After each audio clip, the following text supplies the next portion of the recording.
എൻ്റെ വീടാ, ഞാൻ അവിടുത്തെ കുടുംബനാഥനാ. ഇനി അതിൽ മുബീൻ്റെതായി ഇന്റേതായി ഇവർക്കാണ്. ലോറി ഉടമ മനാഫാണ് താരം. ഏറ്റവും കൂടുതൽ സപ്പോർട്ട് ഇപ്പം കിട്ടിക്കൊണ്ടിരിക്കുന്ന ഒരു വ്യക്തിയാണ് കേരളത്തിൽ മനാഫ് എന്ന് പറയുന്ന ഒരാൾ. എനിക്ക് അങ്ങനെയാണ് ഫീൽ ചെയ്യുന്നത്. കാര്യം ഇപ്പോൾ ഒറ്റ ദിവസം കൊണ്ട് തന്നെ ഏകദേശം 2.5 ലക്ഷം സബ്സ്ക്രൈബേഴ്സ് ഒക്കെ ആവാറായി മനാഫിന്റെ ചാനലിൽ. ലോറി ഉടമ മനാഫ് എന്നാണ് ചാനലിന്റെ പേര്. ഇന്നലെ നമ്മൾ അർജുന്റെ ഫോട്ടോയാണ് ആ ഒരു ചാനലിൽ കണ്ടത്. ഇപ്പം ആ ഒരു ഫോട്ടോ മാറ്റിയിട്ട് ഈ മനാഫിന്റെ മാത്രം ഫോട്ടോ ആക്കിയിട്ടുണ്ട്.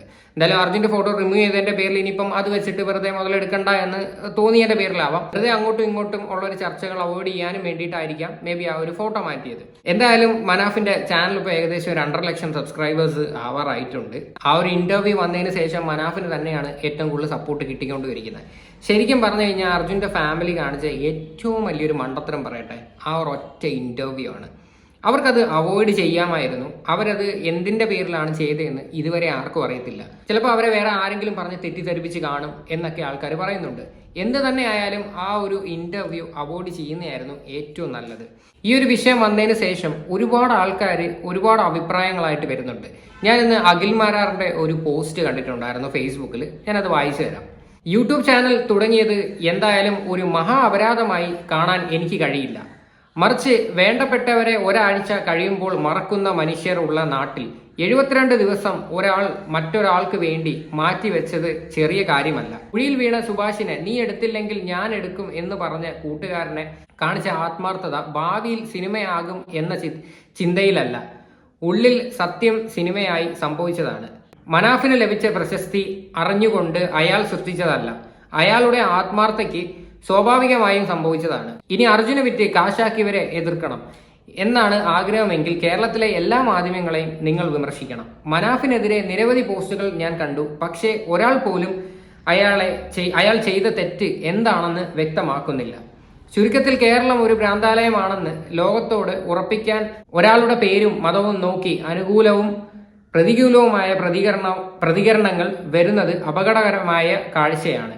ഞാൻ കണ്ട കാഴ്ചയിൽ മനാഫ് മനുഷ്യനാണ്. ഓക്കെ, ഇതാണ് അഖിൽ മാരാറിന്റെ പോസ്റ്റ്. ഇതിനകത്ത് പുള്ളി കംപ്ലീറ്റ് ആയിട്ട് തന്നെ മനാഫിനെ സപ്പോർട്ട് ചെയ്യുന്നുണ്ട്. ഇതുപോലെ പലർക്കും പല ഡിഫറെൻ്റ് ആയിട്ടുള്ള ഒപ്പീനിയനാണ് എല്ലാവർക്കും. എന്തായാലും നമുക്ക് അർജുന്റെ ഫാമിലിക്ക് ഇപ്പം നിലവിൽ കിട്ടിക്കൊണ്ടിരിക്കുന്ന ഒരു സൈബർ ബുള്ളിങ് ഉണ്ടല്ലോ, ആ ഒരു വിഷയത്തെ പറ്റി നമുക്ക് ചർച്ച ചെയ്യാം. കാര്യം ഭയങ്കര മോശമായിട്ടുള്ളൊരു കാര്യമാണ്. ഒരു മരണം നടന്നൊരു വീടാണ്. നമ്മളെല്ലാവരും അർജുന് വേണ്ടിയിട്ട് പ്രാർത്ഥനയോടെ കാത്തിരുന്നതാണ്.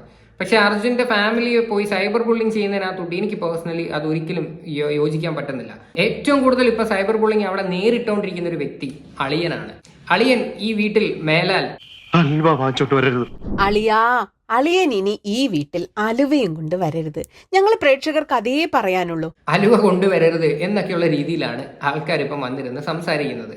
സത്യം പറഞ്ഞു കഴിഞ്ഞാൽ ഇനി ആ ഒരു ഫാമിലി എന്തുമാത്രം കാര്യങ്ങൾ ഫേസ് ചെയ്യണമെന്ന് നിങ്ങൾ ആലോചിച്ച് നോക്ക്. മേ ബി അവർക്ക് ഞാൻ പറഞ്ഞില്ലേ, അവർക്ക് ഇത് സത്യം പറഞ്ഞാൽ പേഴ്സണലി തീർക്കാൻ പറ്റുന്ന ഒരു കാര്യം അവരിത് പബ്ലിക്കാക്കി. അവർ ചെയ്തൊരു തെറ്റ് അതാണ്. പക്ഷേ എന്താ പറയണ്ട, തെറ്റുകൾ എല്ലാവർക്കും സംഭവിക്കും. കഴിവതും കഴിവതും ഈ ഒരു വിഷയം എങ്ങനെങ്കിലും സോർട്ട് ചെയ്ത് തീർക്കുന്നതായിരിക്കും നല്ലത്. കാര്യം മനാഫ് പോലും പറയുന്നുണ്ട് അത് എൻ്റെ കുടുംബമാണ്, അവരെ ആരും ഒന്നും പറയില്ല. കാര്യം ആ ഒരു മനുഷ്യന്റെ ഒരു ക്വാളിറ്റി ഞാൻ ആ ഒരു വിഷയത്തിൽ കാണുന്നുണ്ട്. എല്ലാവരും മനാഫിനെ കുറ്റം പറയുമ്പോൾ ഞാൻ കണ്ടൊരു ക്വാളിറ്റി എന്ന് പറഞ്ഞാൽ ആ മനുഷ്യൻ എല്ലായിടത്തും പറയുന്നുണ്ട് അത് എൻ്റെ കുടുംബമാണ്, അവർക്ക് അറിവില്ലായ്മയോടെ അവരെന്തെങ്കിലും പറഞ്ഞിട്ടുണ്ടെങ്കിൽ ക്ഷമിക്കണം എന്നാണ് ആ മനുഷ്യൻ പറയുന്നത്. അത് വലിയൊരു കാര്യമായിട്ട് എനിക്ക് ഫീൽ ചെയ്യുന്നത്. ഇനി ഈ ഒരു വിഷയത്തിൽ ആൾക്കാരുടെ ഓരോ പ്രതികരണം നമുക്കൊന്ന് കണ്ടു നോക്കാം. മിനിമം ചോറ് തിന്നുന്നവരാണെങ്കിൽ, നമ്മളൊക്കെ ചോറ് തിന്നുന്നവരാണെങ്കിൽ ചിന്തിച്ചാൽ മതി ഈ മനാഫ് എന്ന് പറഞ്ഞ ഒരു വ്യക്തി എത്രത്തോളം ആ ഒരു വ്യക്തിക്ക് ചെയ്യേണ്ട ആവശ്യമില്ല. ഒരു ഡ്രൈവറാണ് അല്ലെങ്കിൽ ഞാൻ മുതലാളിയാണ്, ആ ഒരു ഇതിൽ പോയാൽ മതി. സ്വന്തം കൂടപ്പിറപ്പിനെ പോലെ അത്രയും ദിവസം അവിടെ നിന്ന് ആ മനാഫിന്റെ ഹൈയുള്ള അസ്സലാമലൈക്കും, ഞാൻ ഈ ഒരു വീഡിയോ ചെയ്യേണ്ടെന്ന് വിചാരിച്ചാണ്. നമ്മളൊക്കെ പറയാറില്ലേ അവർക്കൊന്നും ഒരു 10 പൈസയുടെ ഉപകാരം ചെയ്യരുതെന്ന് പറയാറില്ലേ, സത്യമാണ്. മരിച്ച അർജുന്റെ വീട്ടുകാർക്ക് നന്ദി എന്ന് പറയുന്ന ഒരു സംഭവം തൊട്ട് തെറിപ്പിച്ചിട്ടില്ല. അത് അർജുന്റെ ഭാര്യ ആയിക്കോട്ടെ, അതേപോലെ തന്നെ പറയുന്നതിൽ ഒരു കുഴപ്പമില്ല. അർജുന്റെ ഭാര്യ ആയിക്കോട്ടെ, പെങ്ങളായിക്കോട്ടെ, പെങ്ങളെ ഭർത്താവായിക്കോട്ടെ, ആ മൊത്തം ഫാമിലി നന്ദി എന്ന് പറയുന്ന ഒരു സംഭവം അർജുനെ വീണ്ടും കിട്ടി. അതുവരെക്കും മനാഫ് അർജുന് വേണ്ടിയിട്ട് ഒരുപാട് കഷ്ടപ്പെടും. അത് എല്ലാവർക്കും അറിയാം, എല്ലാവർക്കും.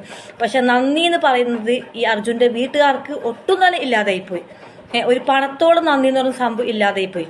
അർജുൻ്റെ പെങ്ങളും അർജുൻ്റെ പെങ്ങളെ ഭർത്താവും വന്നത് കാറിന് വന്നത് വലിയ വലിയ മന്ത്രിമാരൊക്കെ വരുന്നവരൊക്കെ വന്ന് 2-3 മീഡിയക്കാർക്ക് മുഖം കൊടുത്ത് അവരോട് സംസാരിച്ച് പോയി. പക്ഷെ മനാഫ് എന്ന് പറഞ്ഞ ഒരു വ്യക്തി അവിടെ നിന്നുകൊണ്ട് കാര്യങ്ങളെല്ലാം ചെയ്ത് തീർക്കുന്നുണ്ടെങ്കിൽ എന്ത് പറഞ്ഞാലും മനാഫിനെ.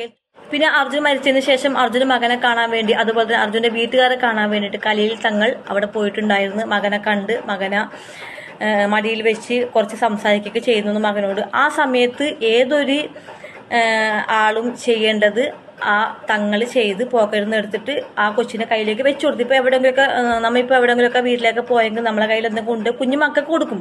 മിഠായിക്ക് പകരം ചിലർ പൈസ ഉണ്ടെങ്കിൽ 100 രൂപ അങ്ങനെയൊക്കെ ഇങ്ങനെ കൊടുക്കും. അപ്പോൾ എടുത്തു കൊടുക്കുന്ന സമയത്ത് 2000 എന്തോ എടുത്തു കൊടുത്ത്.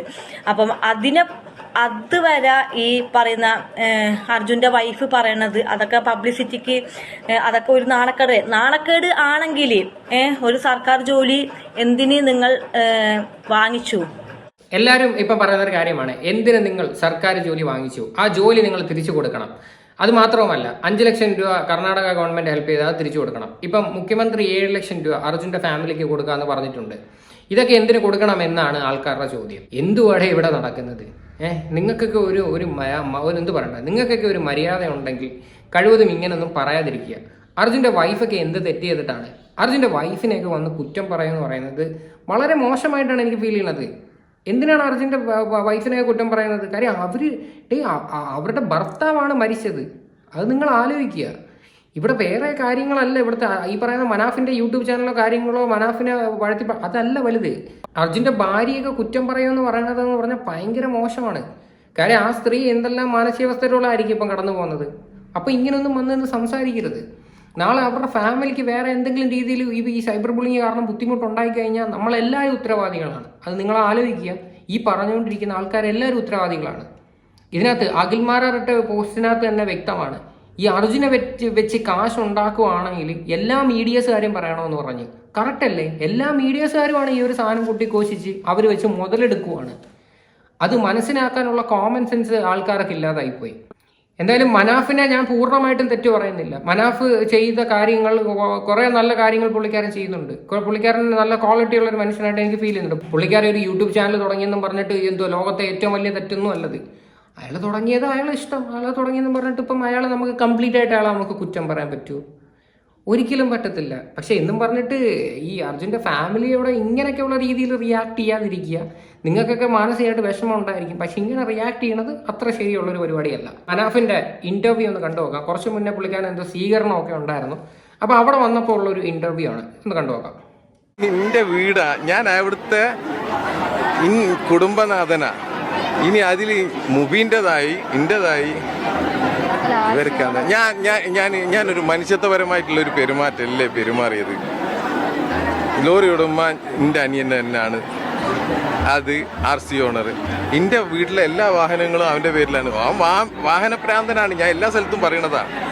അങ്ങനത്തെ ആയിലിഞ്ഞിപ്പോൾ എന്താ ചേര് നമ്മളെ കുടുംബം എന്തിനാ അങ്ങോട്ടും ഇങ്ങോട്ടും തെറ്റിക്കല്? എന്താ ആവശ്യമുള്ളത്? ഞാനും എൻ്റെ അനിയനും എൻ്റെ ഉമ്മ നമ്മളൊരു രസമുള്ള ബ്യൂട്ടിഫുൾ കുടുംബം. ദയവ് ചെയ്തിട്ട് അതിനെ ആരും എല്ലാവരും കൂടിയിട്ട് ഞമ്മക്കുള്ളിൽ എന്തിനാ തല്ലുണ്ടാക്കിക്കുന്നത്? ഞാനൊരു കാര്യം പറയട്ടെ, ഒരു വീടാകുമ്പോഴത്തേക്ക് അവിടെ ആരുടെ പേരിലാണ് വണ്ടി എന്നുള്ളതല്ല. നമ്മളൊരു കുടുംബത്തിൽ താമസിക്കുമ്പോഴത്തേക്ക് നമ്മുടെ അച്ഛൻ്റെ പേരിലായിരിക്കാം, ചിലപ്പോൾ നമ്മുടെ അമ്മയുടെ പേരിലായിരിക്കാം, അനിയന്മാരുടെ പേരിലായിരിക്കാം, അങ്ങനെയൊക്കെ ആയിരിക്കാം. എന്നും പറഞ്ഞിട്ട് ഒരു വണ്ടി ഓണർ മുബീനല്ലേ എന്നൊക്കെ പറഞ്ഞിട്ട് വെറുതെ അയാളുടെ ഫാമിലിയും കൂടി ഇനിയിപ്പോൾ ഇരുന്ന് കുത്തിത്തിരിപ്പ് ഉണ്ടാക്കാതിരിക്കുന്ന അത്ര ശരിയുള്ള പരിപാടിയല്ല. കാര്യം അനാവശ്യമായിട്ടുള്ള കാര്യമാണ് അതൊക്കെ. മിക്ക കമന്റ് ബോക്സിലും കാണുന്നുണ്ട്, വണ്ടി ഇയാളുടെ അല്ലല്ലോ മുബീൻ്റെ അല്ലേ. ഈ പറയുന്ന സ്വന്തം അനിയൻ തന്നെയല്ലേ ഇത്, ഈ പറയുന്ന പുള്ളിയുടെ. അതിനൊക്കെ ഈ പുള്ളിക്കാരനെ കുറ്റം പറയുന്നതിനകത്തൊന്നും ഒരർത്ഥമില്ല. അത് മാത്രമല്ല, ഈശ്വർ മാൽപ്പെ വന്നിട്ട് ഈ അർജുൻ്റെ ഫാമിലിയുടെ ഭാഗത്ത് നിന്ന് വന്നിട്ട് കുറ്റം പറഞ്ഞിട്ടുണ്ടായിരുന്നു. അതൊന്നും ഒരിക്കലും പറയരുത്. സ്വന്തം ജീവൻ പോലും പണയം വെച്ചിട്ട് ആ ഒരു വ്യക്തി ഈ ഒരു വിഷയത്തിൽ ഇറങ്ങിയതാണ്. അതുകൊണ്ട് ഒരു കാരണവശാലും അയാളെ ഒന്നും ഒരു കാരണവശാലും ഈ ഒരു വിഷയത്തിലേ കൊണ്ടുവരാതിരിക്കാൻ മാക്സിമം ശ്രമിക്കുക. നേരിൽ കണ്ട് സംസാരിക്കാൻ എന്തെങ്കിലും തീരുമാനിച്ചിട്ടുണ്ടോ? ഇപ്പോൾ ഇല്ല, അതൊന്നും. അവര് കുടുംബം മാധ്യമങ്ങളെ കാണുന്നതിന് മുന്നേ മനാഫായിട്ട് ചർച്ച നടത്തിയിരുന്നു. അതായത് ഒരു 3 ദിവസമെങ്കിലും പിന്മാറണം. 3 ദിവസം മുമ്പ് നിങ്ങളുമായി സംസാരിച്ചു. അതിനുശേഷം ഇങ്ങനെ കണ്ടിന്യൂഷൻ ഉണ്ടായതുകൊണ്ടാണ് ഏറ്റവും ഒടുവിൽ നാളെ അല്ല ഇന്ന് വൈകുന്നേരം നമുക്ക് ഇതിനെ പറ്റിയിട്ട് കൂടുതലായിട്ട് ഞാൻ എൻ്റെ ഫാമിലി ആയിട്ട് ഒന്ന് ഇരുന്ന് സംസാരിച്ചിട്ട് തീർച്ചയായിട്ടും ഒരു പറഞ്ഞ ഞാൻ കണ്ടിടത്തോളം ഭയങ്കര വലിയ ഒരു പത്രസമ്മേളനമാണെന്ന് തോന്നുന്നുണ്ട്. അത്രയും നീണ്ടത് ഞാൻ കേൾക്കാൻ നിൽക്കില്ല. ഞാൻ കേൾക്കാൻ കുറേ ആളെ ഏൽപ്പിച്ചിരിക്കണ്. അവർ കേട്ടതിന് ശേഷം വൃത്തിക്ക് ഞാൻ സംസാരിക്കും. ഇപ്പം ആരും ആ കൂട്ടരെ ഒരു തരത്തിലും കല്ലെറിയരുത്. അത് തീർച്ചയായിട്ടും അവരാരോ തെറ്റിദ്ധരിപ്പിച്ചിട്ടുണ്ടാവും. അല്ലെങ്കിൽ അവർ വേറെ എന്തെങ്കിലും വികാരത്തിന്റെ പുറത്ത് ഓക്കെ, സംഭവം ഇത്രയേ ഉള്ളൂ. അവരാരെങ്കിലും തെറ്റിദ്ധരിപ്പിച്ചിട്ടുണ്ടാവും, വികാരത്തിന്റെ പുറത്ത് ചെയ്തതായിരിക്കും. ആ കുടുംബത്തെ ആരും കല്ലെറിയരുത് എന്ന്. അത്രയേ ഉള്ളൂ. കഴിവതും ഈ മനാഫ് പറഞ്ഞ കാര്യം തന്നെ നിങ്ങൾ അംഗീകരിക്കുക. ഈ ഒരു വിഷയം വിട്ട് ഇനിയെങ്കിലും മുന്നോട്ട് പോകാൻ നോക്കുക. കാര്യം കൂട്ടത്തോടെ ചെന്നിരുന്ന് ആക്രമിക്കുന്നത് ശരിയുള്ള പരിപാടിയല്ല. അതിപ്പം എന്ത് തന്നെ ആയിക്കഴിഞ്ഞാലും മനാഫ് ഇനിയിപ്പം കള്ളനോ ഇനിയിപ്പം ദുഷ്ടനോ എന്ത് തന്നെ ആയിക്കോട്ടെ, അയാള് അർജുന് വേണ്ടിയിട്ട് ഒന്നും ചെയ്തിട്ടില്ല എന്ന് നമുക്കൊരിക്കലും പറയാൻ പറ്റത്തില്ല. ഇനി കഴിവതും സോഷ്യൽ മീഡിയയിൽ വരാതിരിക്കാൻ നോക്കുക. കഴിവതും ഈ പറയുന്ന ഇന്റർവ്യൂസ് എല്ലാം ഒഴിവാക്കാൻ നോക്കുക. അവർ ലിറ്ററലി മുതലെടുക്കത്തേ ഉള്ളൂ. കാര്യം മനാഫിന്റെ ഫേസ് കണ്ടു കഴിഞ്ഞാൽ കൺഫേം ആയിട്ട് വ്യൂസ് ഉണ്ട്. അർജുൻ്റെ ഫാമിലിയുടെ ഫേസ് കണ്ടു കഴിഞ്ഞാൽ വ്യൂസ് ഉണ്ട്.